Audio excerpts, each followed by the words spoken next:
Hello, welcome to today's sermon. This will be the sermon for the 26th of November 2023. That will be the last before Advent in Year A. We're due to start Year B cycle on the 1st of Advent following.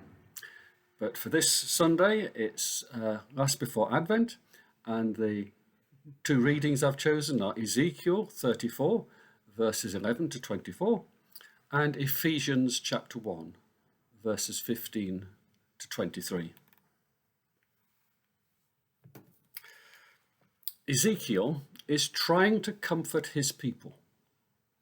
It is not an easy task, given the circumstances. Ezekiel and his people have been in exile for 10 years. They were transported from home in Jerusalem to Babylon in 597 BC. They were the elite of Judah's society. They were supposedly being held as hostages to ensure King Zedekiah, whom the Babylonians had put on the throne after the siege, would pay his taxes. He did so for 10 years, before foolishly trying to take advantage of Babylon at a moment of weakness, when Babylon had lost a major battle with Egypt. Now the Babylonians had been back to Jerusalem and completed their destruction. Ezekiel was soon to be joined by most of the remaining inhabitants of his home city in captivity. Ezekiel believes the suffering of the inhabitants of Judah has been brought upon them by the selfishness and unfaithfulness of their spiritual guardians, the ones he calls the shepherds of the people. They have looked after their own interests at the expense of their people and must now pay the price. The good news Ezekiel shares is that God himself will come and rescue his scattered flock. He will take them safely home. He will come as a new David, their greatest ever king, to lead them home to the hills and streams of Israel. They will graze in green valleys and upon mountain meadows, and God himself will be their shepherd. The other part of the good news which Ezekiel shares is that the selfish and wicked shepherds will be punished. Perhaps it's not as easy to think of punishments being part of good news, but it is to anyone who has been the victim of terrible violence and corruption. They know such behaviour must be stopped for good. In our reading today, we heard in Ezekiel 34, verse 17, that God will separate the sheep from the goats. It's a phrase later picked up by Jesus to describe his work. It forms part of Jesus' messianic claim to be the good shepherd of which Ezekiel and others speak. We lose something in our modern translations very often. The passage should read, "I will separate the rams from the goats." The more scholarly translations read, "I will separate the rams from the goats," thus identifying the male rams that have been pushing others around. These big, strong males have been eating the best grass and trampling on what others have to eat. They have been drinking first from the streams, leaving muddy waters for the rest. They have driven away the weak and the sick. To end this behaviour, therefore, is good news if you have been a victim. God will appoint himself as the new shepherd and deal with those who have behaved so badly, because God can outmuscle any ram.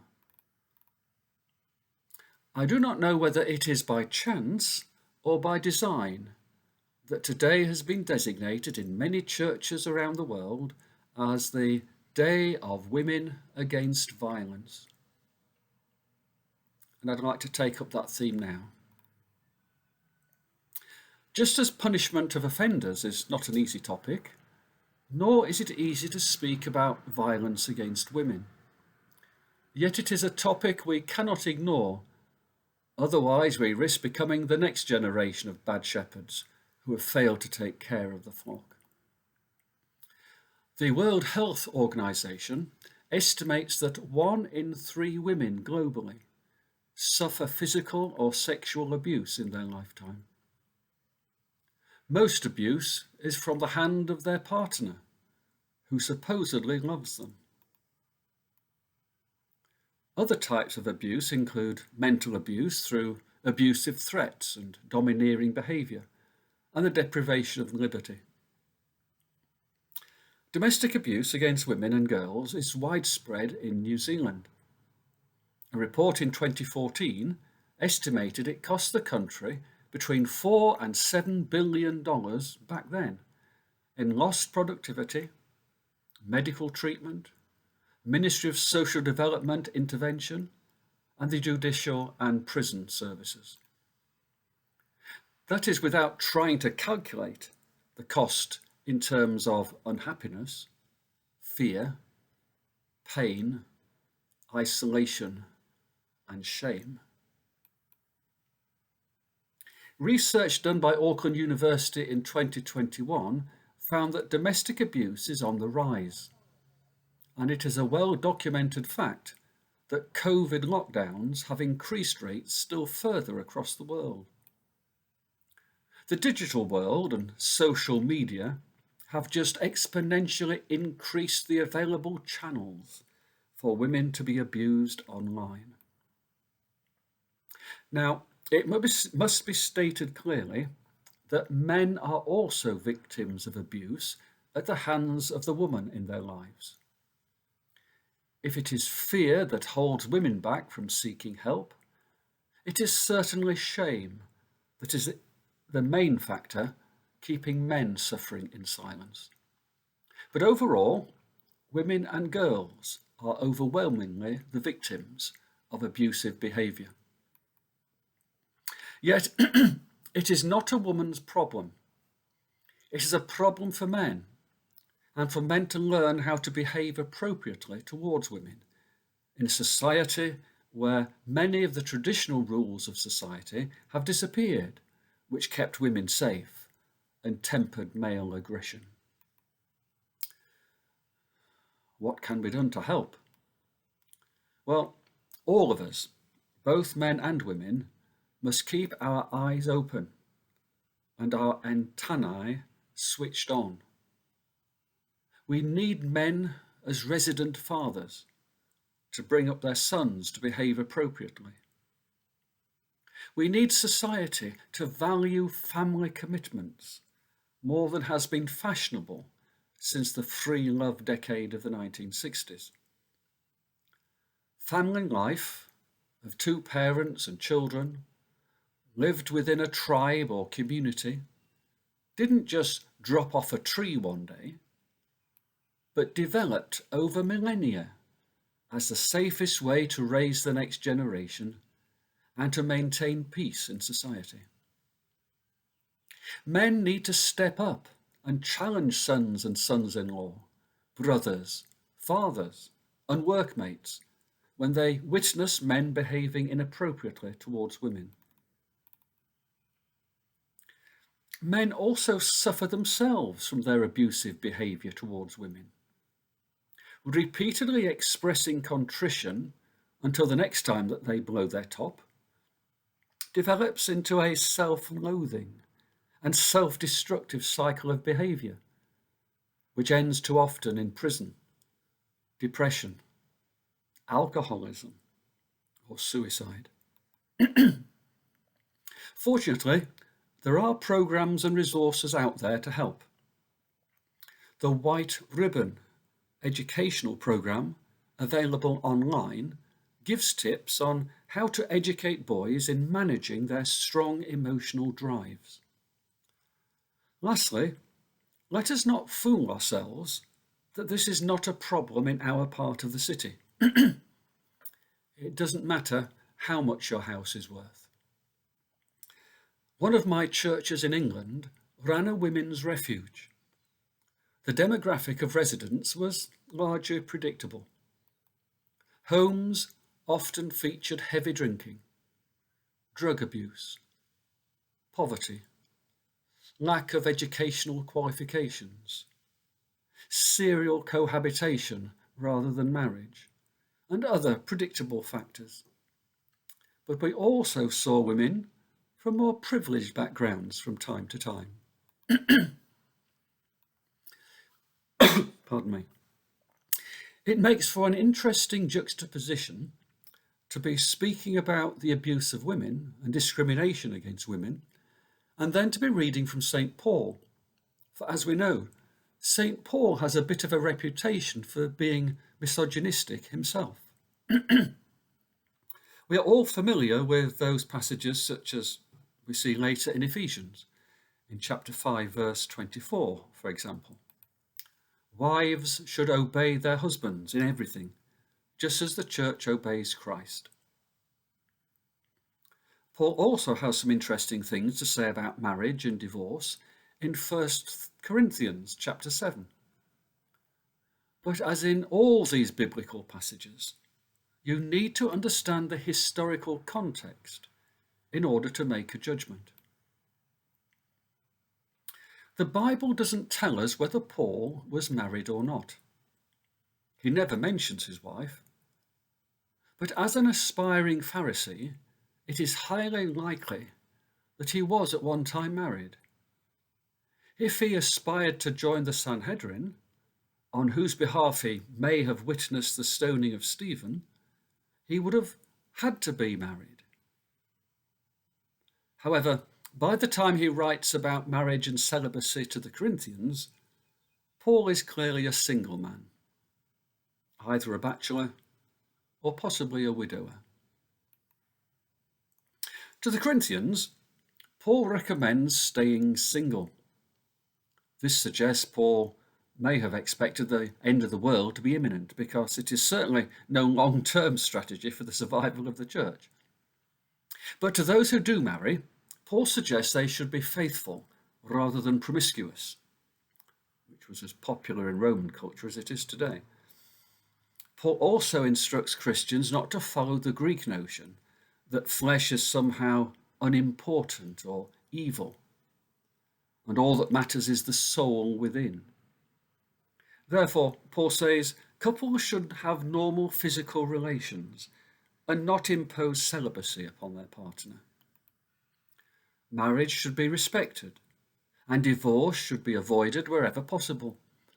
And he allows Christians to stay married to non-believers because the marriage bond is so important to him.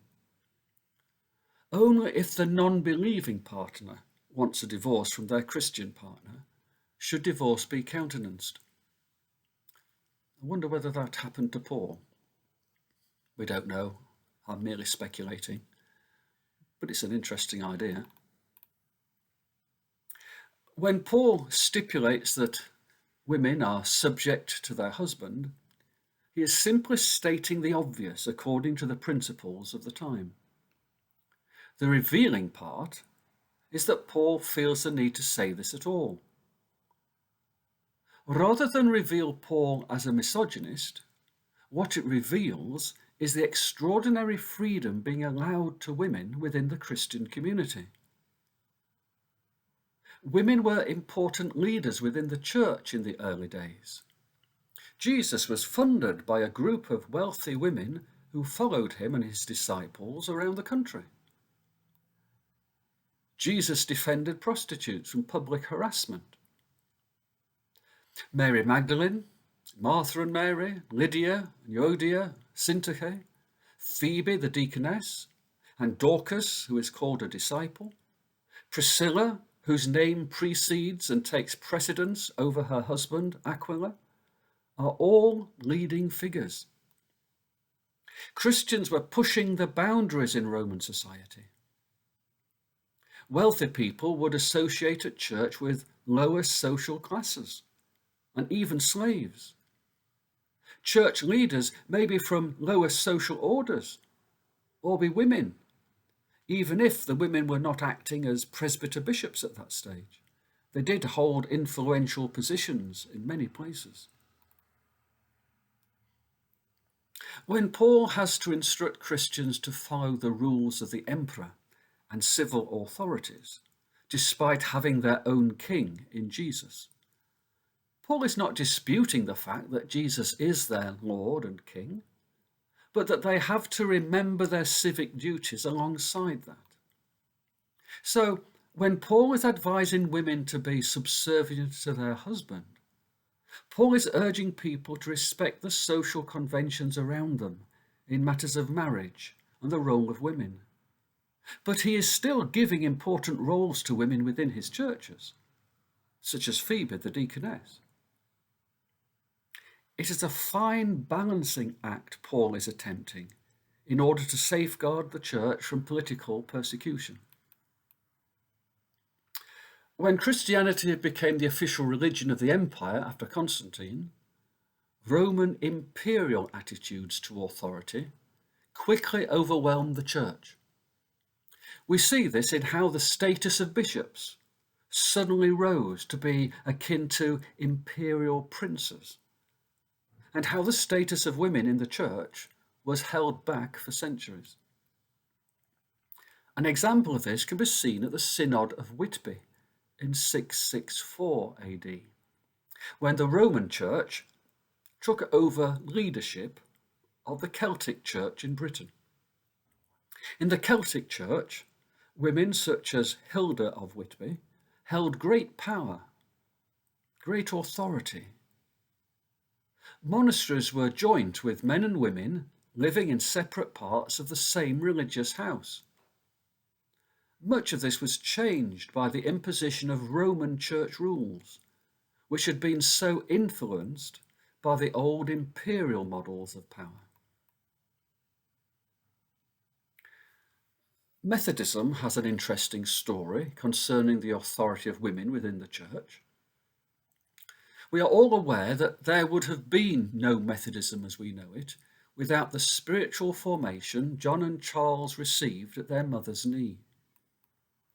Susanna Wesley was far more influential on her boys than their clergyman father, who was too interested in writing his turgid theological tomes.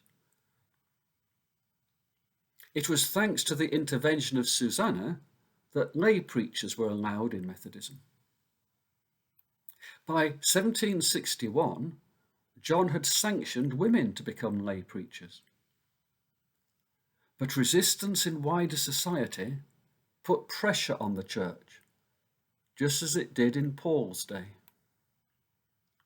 The church then worried that perhaps the issue was holding them back from expanding, because Georgian society did not approve of giving women the right to rule over men, even in church. So, Conference in 1803 rescinded Wesley's decision and forbade women from being lay preachers. Things have gradually changed since then, of course. In the 20th century, Methodism was among the pioneers of women's ordination in many parts of the world. The other year, the Methodist Church of New Zealand had 2 women leaders for the first time ever. Both president and vice president were women. That is something we can feel proud of. But sexism does still rear its ugly head from time to time, as does racism.